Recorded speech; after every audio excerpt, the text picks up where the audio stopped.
Muchas personas agradecen todos los estudios y los descubrimientos realizados por este científico alemán Otto Warburg a su hipótesis llamada el efecto Warburg para entender o, o poder establecer los primeros entendimientos, por decirlo de alguna manera, del comportamiento de las células tumorales en el cuerpo. ¿Cómo es posible que hayan células que por decisión propia o por carácter facultativo decidan no respirar sino fermentar? Y esto es lo que en la actualidad se conoce como el efecto Warburg. Como ustedes saben, Otto Warburg ganó el premio Nobel en 1926 por describir este contexto que ya hoy en día pues está mucho más estudiado, es una teoría mucho más completa, que hoy se las voy a explicar, con mucho basamento científico, y de hecho pasó de ser el efecto Warburg a la muralla china.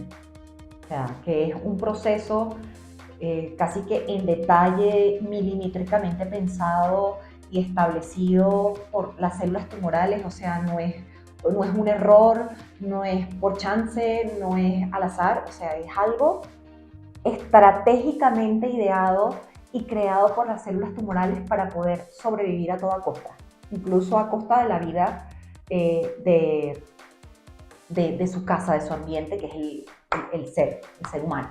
¿Okay? Entonces es súper interesante poder entender este efecto, ir un poquito más allá, ver cómo se compone, cómo sucede, qué vías activa, y en contrapartida, cuáles son las estrategias que se utilizan en la actualidad para contrarrestar el efecto. ¿Okay? Entonces, si quieres escuchar esta maravillosa información que sé que te va a interesar, quédate hasta el final. Recuérdate que este video lo vas a tener completo en mi canal de YouTube, Majo Health Coach. Como siempre, les invito a que se suscriban, que es gratuito, me dejen sus comentarios, dejen deditos arriba, compartan el contenido, porque sé que va a aportar muchísimo valor. Otto Warburg siempre estuvo como muy interesado en investigar cómo era la producción de energía celular en todas las células multicelulares, ¿okay? En todos los organismos. Y él vio algo importante en los huevos de los erizos de mar, que se replicaban con mucha rapidez a medida que había más biodisponibilidad de oxígeno.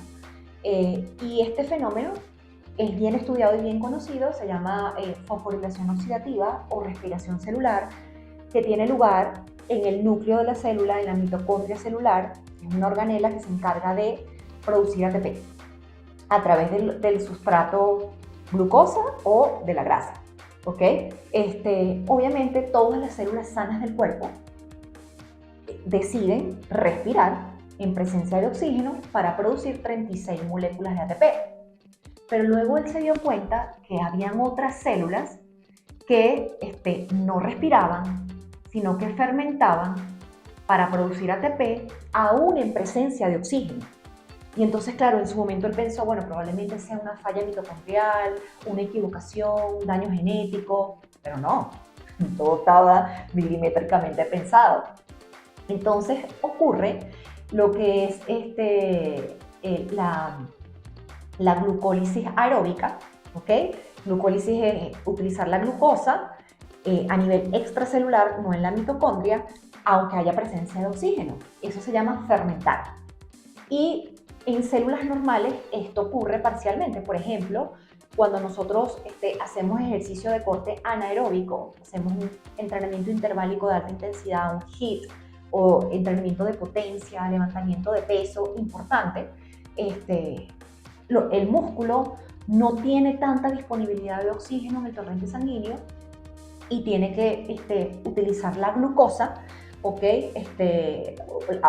o producir fosfo-ATP para poder tener energía y salir adelante. Ya cuando el cuerpo se recupera, baja la demanda, el cuerpo puede reclutar nuevamente oxígeno, se recupera, pasa a la respiración celular, ¿ok? Y por eso es que a nosotros nos duele mucho el cuerpo por la acumulación de ácido láctico, que es el subproducto metabólico de la fermentación, ¿ok? Entonces, claro, las células musculares temporalmente usan la fermentación en este tipo de estímulos, ¿verdad? Algunas bacterias exclusivamente fermentan, o sea, no respiran, como cuando por ejemplo hacemos un chucrut, una kombucha, ¿ok? Ahí hay una fermentación anaeróbica. Pero luego están estas células anormales, como son las células tumorales, y es específicamente en el cáncer donde se nota esto, en donde las células, aún teniendo oxígeno disponible, deciden utilizar la glucosa para producir ATP en el espacio extracelular, y esto genera solamente, fíjense ustedes, 2 moléculas de ATP y 2 moléculas de ácido láctico. El detalle está que estas células captan 10 moléculas de glucosa, no una, sino 10. Es decir, si ustedes multiplican, son 22 moléculas de ATP y 22 moléculas de ácido láctico. Si sumas, son 44 moléculas en total, ¿okay? Aunque es una ruta menos eficiente, ¿okay? Para la célula tumoral es mucho más efectiva, ¿okay? Apoya sus subsiguientes objetivos que ya les voy a explicar, y pues aparte de eso se alimentan mucho más rápido para poder proliferar y seguir creciendo a sus anchas, ¿okay? Entonces por eso deciden esta vía, no es porque hay un error, es porque simplemente lo deciden. Y de hecho, sí es cierto que hay algunas células tumorales que tienen daño mitocondrial, pero hay otras que no, hay otras que tienen la mitocondria sana, pero lo deciden, o sea, facultativamente deciden fermentar y no respirar, ¿ok? Entonces, como les acabo de explicar, ese proceso de producción de ATP, como no hay presencia de oxígeno, no se produce, no hay uso de la cadena transportadora de electrones, hay muchas rutas inhibidas, ¿ok? Y lo que se busca es producir ácido láctico. Entonces es interesante porque, por ejemplo, cuando una célula normal hace la fosforilación oxidativa, produce estas 36 moléculas de ATP, ¿ok? Recuerden que los carbonos, de los hidratos de carbono, o sea, los carbonos que se utilizan para metabolizar esa glucosa, la mayoría se desechan a través de CO2, o sea, nosotros la exhalamos, ¿ok? En cambio, cuando hay fermentación anaeróbica, la glucólisis, ¿qué pasa? Bueno, que estos carbonos, una parte se utiliza para la metabolización de la glucosa, pero la otra parte, la célula no la bota, sino que la utiliza como bloque de aminoácidos para producir nuevos aminoácidos y sintetizar nuevos ácidos grasos. O sea, prácticamente la célula cancerígena se paga y se da el vuelto, como quien dice. Y esos aminoácidos, o sea, esos carbonos son la materia prima para los aminoácidos, y uno de esos, por ejemplo, la glutamina. O sea, la célula cancerígena sabemos muy bien que no solamente se alimenta de glucosa, sino también de glutamina y de otros aminoácidos como la alanina. Entonces, en su mismo proceso de metabolización de la glucosa, todos esos carbonos residuales los sigue ella reutilizando para producir más aminoácidos y para producir ácidos grasos y tener todo lo que ella necesita para seguir viviendo y proliferar. O sea, eso está perfectamente pensado y diseñado. Entonces, aparte de eso, como ya les comenté, ese ácido láctico residual, cuando llega al espacio extracelular, como es un ácido, ¿okay? Dona un protón, o sea, un hidrógeno, y lo que hace es bajar el pH. El pH de una célula sana está entre 7.4, 7.8. El pH aquí baja y llega a estar entre 6.8, 6.5, o sea, el entorno se vuelve más acidificado. Y en un entorno acidificado una célula normal no puede vivir, no puede trabajar eficientemente. Entonces, la célula tumoral necesita mucho más ácido láctico en el espacio extracelular para poder dañar y corroer todas las membranas celulares de células sanas. Recuerden que una célula normal está recubierta por una doble membrana fosfolipídica. Entonces, si tú la acidificas y la dañas y la rompes, tú puedes agredir internamente a esa célula. Si tú le llegas a la mitocondria, dañas la membrana celular, dañas la mitocondria, enfermas esa célula, la puedes invadir, puedes hacer metástasis. Entonces, todo está pensado. ¿Ok? Entonces, bueno, hay muchas rutas por las cuales la célula tumoral crea esta muralla, vamos a decir, esta muralla china. La primera es que muta o secuestra el principal gen supresor tumoral que tenemos, que es el P53. El P53 es como el guardián de nuestro material genético. Entonces, obviamente, aparte de ser el guardián, también se encarga de todo el ciclo, aquí lo tengo anotado, de todo el ciclo celular, cuando funciona bien, pero cuando está secuestrado y mutado, lo que hace es, número uno, inhibe el gen SCO2, se escribe SCO2, que a su vez inhibe el citocroma 4 o la fase 4 de la cadena transportadora de electrones, que es donde se produce oxígeno. Entonces, si eso ocurre, se activa una segunda vía, que es la hipoxia. Si no hay oxígeno, hay hipoxia. Y el oxígeno también nutre los tejidos. Entonces, si no hay oxígeno, ¿verdad? ¿Qué pasa? Hace la célula, en su desesperación por poder nutrirse y no morirse, hace angiogénesis. O sea, la creación de nuevos vasos sanguíneos, como una araña, para poder tomar oxígeno y nutrientes de las otras células y no morirse. Entonces, fíjense qué interesante, esto es inteligencia pura. Entonces, al secuestrar al gen P53, ¿verdad? Sucede todo eso, se inhibe el citocroma 4, etc. Luego hay la hipoxia, ¿verdad? Se activa la angiogénesis y luego se activa se llama hipoxia inducible factor, hipoxia IHIP1, es este factor que, bueno, obviamente se encarga de bloquear muchas otras rutas, ¿ok? Y en específico lo que hace es que se expresen 8 de los 10 genes glucolíticos del cuerpo. O sea, hace que la célula tenga más receptores GLUT, ¿ok? Para captar más glucosa. Recuerden que la célula tumoral capta 10 veces más glucosa para producir 70 veces más ácido láctico.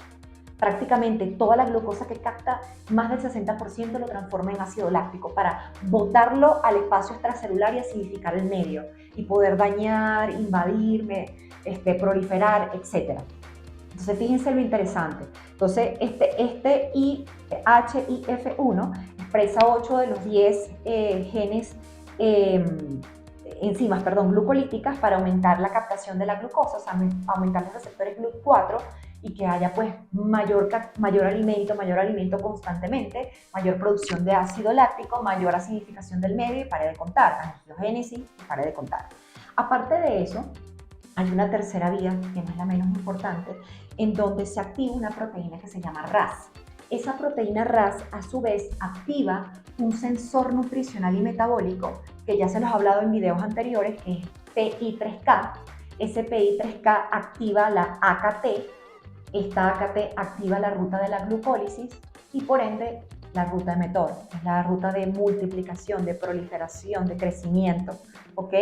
Y esto, a su vez, pues hace que haya mayor hipoxia y hay una retroalimentación constante del ciclo. Por eso es que estas células tumorales nunca hacen apoptosis, nunca se mueren, siguen creciendo, proliferando, multiplicándose, porque todo está pensado para que ellas se sigan retroalimentando constantemente. Entonces, esto es súper interesante porque va mucho más allá de lo que nosotros inicialmente conocíamos como el efecto Warburg. La célula tumoral fermenta por chance, o sea, no sabemos por qué, pero fermenta. Mientras que las células normales respiran. Va mucho más allá de eso. O sea, estamos hablando de que esto es una muralla china. O sea, para ellos, no solamente nutrirse más rápido de glucosa, ¿ok? Sino a su vez poder construir sus mismos aminoácidos, sus mismos ácidos grasos, producir angiogénesis, acidificar el medio, poder invadir, poder crecer y poder hacer metástasis. Entonces, obviamente, pues aquí está narrado. Sé que no es algo muy sencillo de entender, todo está mejor explicado. Para mí esto en este libro maravilloso que es de Cancer Code, del doctor Jason Fung. Esto es una tesis sobre el cáncer. Fuerte la lectura, es bastante complejo, pero esto se entiende perfectamente. Entonces ya hemos visto cómo realmente se comporta esto en el cuerpo, por qué ocurre, cuáles son las vías que se activan. Claramente, ¿qué hay que hacer a nivel de estilo de vida? No es aquí no hay negociación. Definitivamente, aquí hay que bloquear el alimento preferido de las células cancerígenas, que es la glucosa. El enfoque nutricional es la dieta cetogénica, duélale a quien le duela, tanto para tumor sólido como para tumor líquido, ¿ok? La práctica del ayuno, ¿ok? Sobre todo ayuno pre y post quimioterapia es maravilloso, la práctica de la actividad física y obviamente análogos estructurales. ¿Qué quiere decir esto, análogos estructurales? Se puede utilizar moléculas que engañen a la célula tumoral, por ejemplo, las megadosis de vitamina C. Sabemos que el ácido ascórbico es una hexosa, son 6 moléculas parecido a la glucosa. Entonces, tú le metes una megadosis de vitamina C, la célula tumoral piensa que es alimento, cuando lo agarra se da cuenta que no es, ¿ok? Y lo que hace es un antioxidante, oxigena el medio, o sea, hace todo lo contrario. Entonces, las personas tienen que comenzar a abrir la mirada y ver que sí hay otras opciones que lo pueden ayudar, que pueden ayudar al paciente oncológico. Hay otros análogos como por ejemplo la metametasona, prednisona, que bajan la inflamación. Obviamente todo lo que pueda estimular la ruta MPK, como la dieta cetogénica, como el ayuno, como las epigalocatequinas del té verde, el ácido lipoico, la berberina o la metformina, la misma quimioterapia, inmunoterapias y para de contar. Entonces, sí hay alternativas. Lo que hay es que saber entender cómo funciona esta perfecta ingeniería de la célula tumoral para poder entrar en acción. ¿Okay? Yo espero que esta información, como siempre, haya sido para ustedes de mucha utilidad. Comparte el contenido con aquella persona que esté pasando por cáncer o tenga un familiar con cáncer o quiere entender cómo funciona esto en el cuerpo. Déjame tus comentarios, suscríbete a mi canal de YouTube Majo Health Coach, dale me gusta.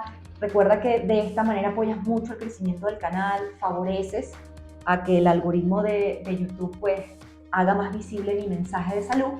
Y si tú necesitas una ayuda personalizada para revertir o remitir tu patología, sabes que cuentas con mis servicios profesionales. Te voy a dejar toda mi información aquí abajo en la cajita de descripción. Nos vemos en una siguiente cápsula informativa.